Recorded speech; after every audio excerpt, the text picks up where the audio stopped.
แต่55ไปเบิ่งหยังมื้อนี่ไปดูอะไรครับ ไปดูรอยตีนไดโนเสาร์ครับไปครับไปเลยไปชมไปอีกคุณ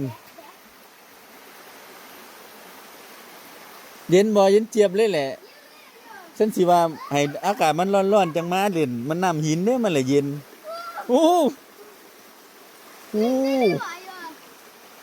ไปเบิ่งหอยไดโนเสาร์กันจังโรงเรียนปะยืนจับยืนเบิ่งหอยไดโนเสาร์ยังเล่นน้ำแล้วว่าเย็นเป็นไหนโอ้ยก็จับใจเลยแหละนี่ว่าแต่ก่อนอ่ะอันน้ำมันขึ้นมาหมุนเลย แมนที่เฮามาช่วงนั้นบ่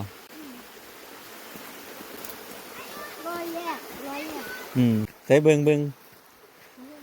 หอยตีนไผเห็นหอยตีนไดโนเสาร์เอาใส่เพลงเห็นบ่เห็นใช่โอ้มันใส่ดูดิ มันมีจักรอย1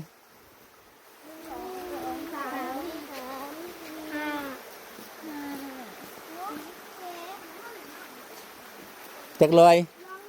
อยเพลง700บ่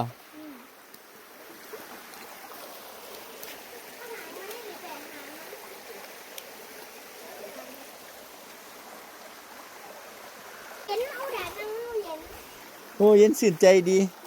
เป็นตะมานั่งเอาตีนจุ่มเล่นเดียวโอ้เมียบเลยมันดีเย็นอย่างเลยใส่เพลงลงเมียบเคยภูมิดูเย็นบ่นอนลงเคยผู้แฝกนี่